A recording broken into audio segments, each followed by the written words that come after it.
안녕하세요 여러분, 밤새 잘 주무셨습니까? 10월 10일 목요일 아침이 밝았습니다. 오늘도 우리에게 허락하신 하루 한 말씀 함께 묵상하면서 주님과 동행하는 은혜의 하루를 함께 시작해 볼까요? 오늘 우리에게 주시는 하나님의 말씀은 요한복음 1장입니다. 19절부터 27절까지의 말씀을 제가 봉독해 드리겠습니다. 유대인들이 예루살렘에서 제사장들과 레위인들을 요한에게 보내어 내가 누구냐 물을 때에 요한의 증언이 이러하니라. 요한이 드러내어 말하고 숨기지 아니하니 드러내어 하는 말이 나는 그리스도가 아니라 한데, 또 묻되 그러면 누구냐? 내가 엘리야냐? 이르되 나는 아니라. 또 묻되 내가 그 선지자냐? 대답하되 아니라. 또 말하되 누구냐? 우리를 보낸 이들에게 대답하게 하라. 너는 내게 대하여 무엇이라 하느냐? 이르되 나는 선지자 이사야의 말과 같이 주의 길을 곧게 하라고 광야에서 외치는 자의 소리로다 하니라. 그들은 바리새인들이 보낸 자라. 또 물어 이르되 내가 만일 그리스도도 아니요 엘리야도 아니요 그 선지자도 아닐진데 어찌하여 세례를 베푸느냐? 요한이 대답하되 나는 물로 세례를 베풀거니와 너희 가운데 너희가 알지 못하는 한 사람이 있었으니 곧 내 뒤에 오시는 그이라. 나는 그의 신발끈을 풀기도 감당하지 못하겠노라 하더라. 아멘. 주님의 말씀입니다. 주님께 감사드립니다. 오늘 아침에 우리에게 주신 말씀 가지고 너는 누구인가? 라는 제목으로 말씀을 증거하도록 하겠습니다. 오늘부터 다시 복음서로 돌아가려고 합니다. 특별히 오늘부터는 공감 복음서와 다른 아주 독특한 사상과 가르침을 담고 있는 요한복음의 말씀을 함께 묵상하려고 합니다. 그런데 오늘 요한복음 1장은 세례 요한에 대한 소개로부터 시작하는 것을 보게 됩니다. 우리가 읽은 말씀을 묵상하던 중에 저는 의문이 생기면서 새로운 상상력의 꼬리에 꼬리를 물고 이어지게 되었습니다. 이스라엘이 400년 동안 예언자가 등장하지 않던 시대였습니다. 그 가운데 마지막 예언자다라고 사회에 파문을 일으키며 등장했던 사람이 바로 세례 요한인데요. 이 세례 요한한테는 많은 제자들이 있었습니다. 그리고 사회적인 주목과 관심을 한 몸에 받고 있던 상황이었죠. 요한복음서가 오늘 우리가 읽지 않았지만 8절에 그는 이 빛이 아니요 이 빛에 대하여 증거하러 온 자라 이렇게 강조한 이유는요, 당시 세례 요한이 바로 메시아다라는 여론이 실제로 존재했기 때문입니다. 또 19절 이하의 말씀 보니까 바리새인의 대표가 세례 요한에게 묻습니다. 너는 엘리야의 권세를 지닌 자인가? 이렇게 묻는 것도 그 당시 세례 요한을 그렇게 이해하고 그렇게 받들고 있던 사람들이 실제로 존재했다는 뜻이기도 합니다. 자, 많은 사람들이 나를 이렇게 봐주고 있어요. 여론이 나를 주목하고 있다고 생각한다면 실제로 자기 자신이 메시아나 엘리야처럼 그렇게 느껴지는 과대망상이나 나르시시즘에 빠지게 될 것이 분명합니다. 여러분, 인생을 살다 보면 이렇게 내 자신이 두각을 나타낼 때가 있죠.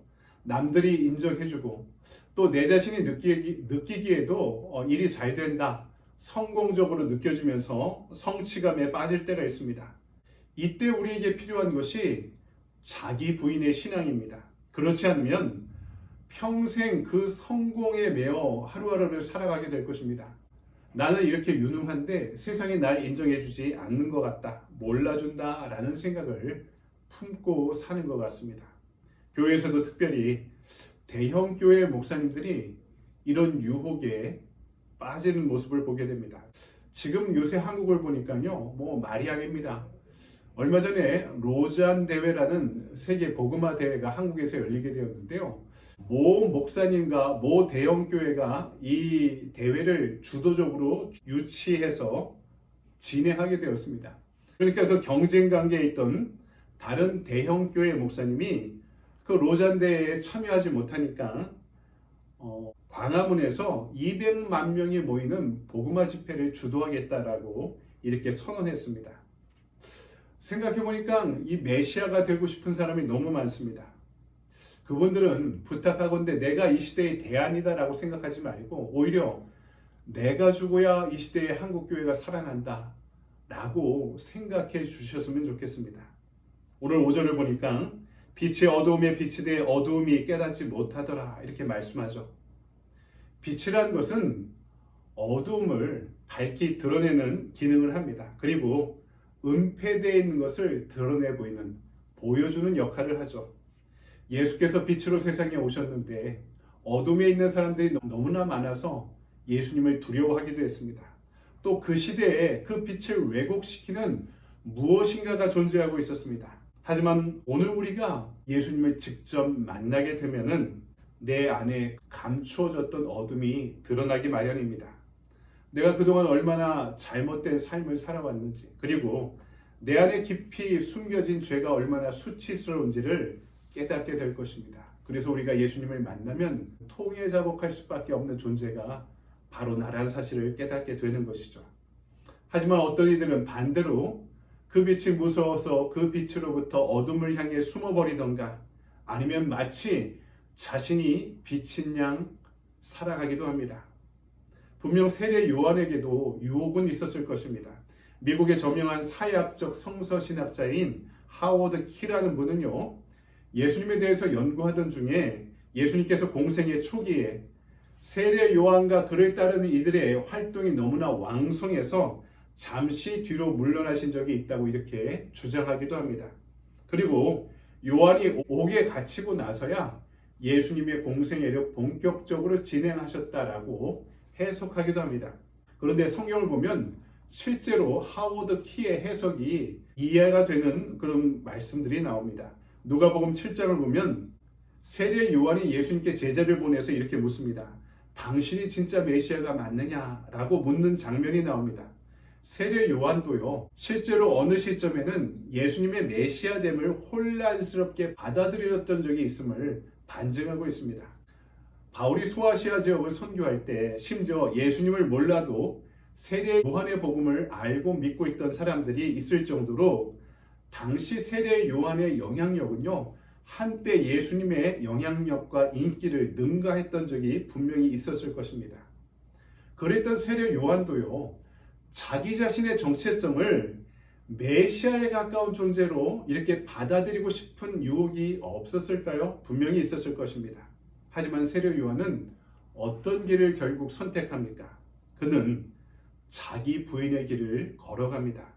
자신이 두각을 나타내고 성공하고 있을 때, 공동체의 중심으로 영향력을 발휘하고 있을 때 세례 요한은 자기를 부인하면서, 그리고 주님을 바라보면서 주님에 대해 이렇게 증언합니다. 오늘 27절, 나는 그의 신발끈을 풀기도 감당하지 못하겠노라. 그리고 23절, 나는 선지자 이사야의 말과 같이 주의 길을 곧게 하라고 광야에서 외치는 자의 소리로다. 아멘. 여러분, 어떻게 자신에 대한 심오한 자기 고백이 가능할까요? 우리에게 필요한 길이 여기에 있습니다. 십자가와 자기 부인이 없을 때 우리는 끝없이 우리 자신을 긍정하게 될 것입니다. 절대적인 자기애와 자기 연민에 빠지고 말 것입니다. 나 외에는 비질리고 나 외에는 불의하고, 하지만 세례 요한은 주님으로부터 빛을 보았습니다. 그래서 내 안에 어둠이 여전히 존재하고 있음을 알게 되었습니다.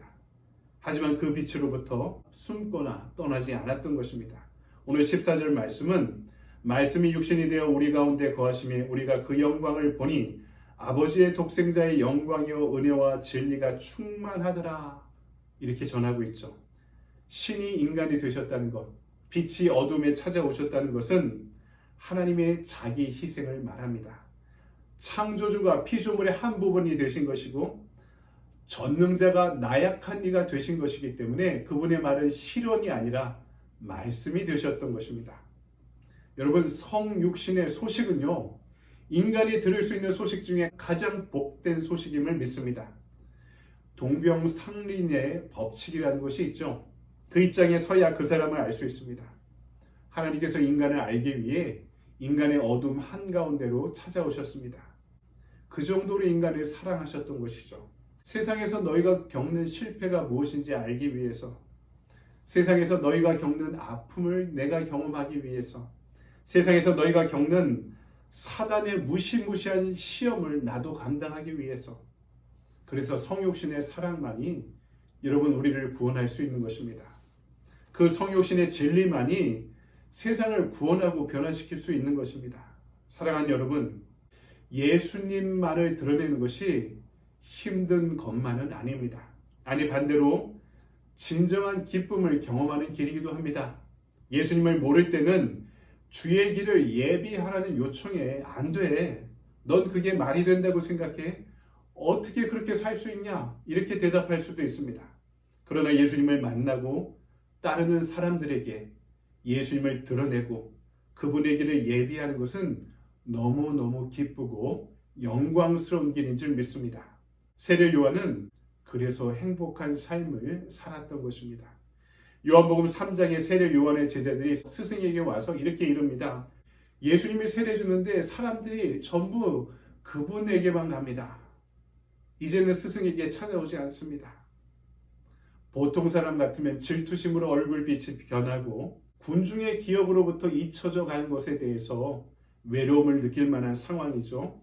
하지만 그때 세례 요한은 이렇게 대답합니다. 신부를 차지하는 사람은 신랑이다. 신랑의 친구는 신랑이 오는 소리를 들으려고 서 있다가 신랑의 음성을 들으면 크게 기뻐한다. 나는 이런 기쁨으로 가득 차 있다. 요한복음 3장 29절입니다. 그리고 그는 흥하여야 하고 나는 쇠하여야 한다. 요한복음 3장 30절의 고백입니다. 여러분, 얼마나 멋진 고백입니까? 정말 성육신하신 예수님을 만나고 나면 예수님이 높아지는 것이, 예수님을 드러내는 길이 진짜 나의 길이고 나의 행복이 될 줄 믿습니다.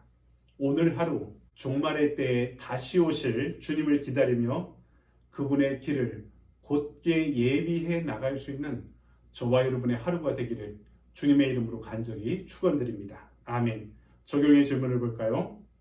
오늘 예수 그리스도 앞에서 나는 누구입니까? 나의 정체성을 묻고 있습니다. 세례 요한이 자신에 대해서 고백했던 것처럼 나는 그분 앞에 오늘 나를 어떻게 생각하고 있습니까? 그리고 오늘 나도 세례 요한처럼 다시 오실 주님의 길을 예비하기 위해 내가 해야 할 일은 무엇입니까?